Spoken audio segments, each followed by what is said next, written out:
বর্তমানে যে গরম পড়ে এই গরমে আমটা বেশি চলে, এখন বেশি খাওয়া হচ্ছে সবাই। কেন বেশি খায় আসলে? আমের কোনো উপকারিতা আছে? আছে, আমি অবশ্যই মনে করেন প্রেশারের উপকার, আর কি কি? প্রেশারের উপকার আবার জন্ডিস কন্ট্রোল করে, এই জন্য আমটা বেশি খাওয়া হয়। তাতে আপনার বেচাকেনাটা কেমন হচ্ছে? না, মোটামুটি আগের চেয়ে ভালো। এগুলো আম আসে কোথা থেকে এগুলো? রাজশাহী থেকে আসে, রংপুর থেকে আসে, সিডাং থেকে আসে, হিলড্যাক্স থেকে। এগুলো তো অপরিপক্ক আম, এগুলো তো এখনো আটি হয়নি, এগুলো খাইলে তো কোনো অসুবিধা আছে কিনা? না, এখন বর্তমানে যে আম আসে ডাইরেক্ট গাছ থেকে আসে, কোনো কেমিক্যাল দেওয়া হয় না। এই হিসেবে আমাদের কোনো ভেজাল নাই। কাঁচা আম তো পাকা হলে তার কেমিক্যাল দেয়, কাঁচার মধ্যে কোনো কেমিক্যাল নাই। অনেকেই তো আবার বলতেছে যে আমটা তাজা করার জন্য নাকি এক ধরনের কেমিক্যাল আছে। না না, ওই ধরনের কোনো কেমিক্যাল হয় নাই। গরমে দেখা যাচ্ছে একটু আম ভর্তা খায়, জুস খায়, এটা শরীরে একটা ঠান্ডাটা একটু কম হয়ে যায়, গরমটা একটু কম লাগে। এই আমগুলো আসে কোথা থেকে? আমি এটি বিভিন্ন জায়গার থেকে আসে, কোথায় কোথায় থেকে? যেমন এই যে বার্মিজ যে পাহাড়ি আমগুলো এই যে পাহাড়ের আম, তারপরে রাজশাহী, রংপুর, এগুলোর থেকে জামালপুর। আমের কেজি কত করে? এটা হলো টক মিষ্টি, আর এটা হলো ফুল টক, আর এটা হলো টক। আচ্ছা, গরমের ভিতরে আমটা বেশি খাচ্ছে কেন মানুষ? আমের উপকারিতা থেকে আমের উপকারিতা এটা নিয়ে মানে জুস বানায় খায়, জুস বানায় খেলে ঠান্ডা ঠান্ডা ভাব থাকে।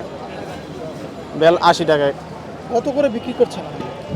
এই 70 টাকা, 60 টাকা কিন্তু কাঁচা আমটা। এগুলো তো অপরিপক্ক আম, আমের তো এখনো আটি ছাড়েনি, এগুলো এগুলো পাবলিকের চাহিদা, এটা আমরা আনি, পাবলিক কিনে নেয়। পাবলিক যদি না কিনতে তাহলে আমরা আনতাম না, ঠিক আছে? এটা হচ্ছে পাবলিকের চাহিদা। গরমের দিনে পাবলিক একটু আম মাখা খাইতে চায়, জুস বানায় খাইতে চায়, এই জন্য আমরা বিক্রি করি আনি। অনেক ক্রেতা, হ্যাঁ, কাঁচা আমটা চাহিদা বেশি। অনেক ক্রেতা তো বলছে দামটা একটু বেশি হচ্ছে আর কি। দামটা দেখেন, এটার ভিতরে কয়েক আইটেম আছে, ঠিক আছে? ফ্রেশটা একটু দাম বেশি, মানে কয়েক ধাপ দেওয়া আছে। 30 টাকা থেকে আপনার 60 টাকা, 70 টাকা কেজি পর্যন্ত আছে। যে জিনিসটা মানে ভালো, সেটার দামও একটু বেশি হবে, তাই না? আমগুলো আসে কোথা থেকে? রাজশাহী, আপনার ঠাকুরগাঁও, মানে বিভিন্ন এলাকাতে আসে। এটি তো এখন আপনার দামের লাগে পারতাছে গাছেতে, এটি তো আপনি যে সময় পাকবো তখন তো এই দামটা পাইবো না। কারণ কাঁচা আম যে দামটা পাইতেছে এই দামটা তো পাইবে না তখন, এই জন্য এরা আগে আগে পাইরা বেচতেছে। দামটা কেমন? দাম এখন পাইকারি চলে 70 টাকা, 60 টাকা, আর খুচরা যারা বেচে এরা 80 টাকা, 100 টাকা। কিন্তু ক্রেতারা তো বলছে দামটা অনেক বেশি বিক্রি করছেন আপনি।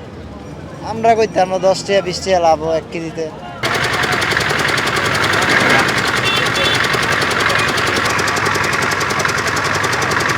সংবাদ, ফিচার ও অনুষ্ঠানের জন্য ভিজিট করুন সংবাদ প্রকাশের ওয়েবসাইট এবং যুক্ত থাকুন ফেসবুক পেজ ও ইউটিউব চ্যানেলের সঙ্গে।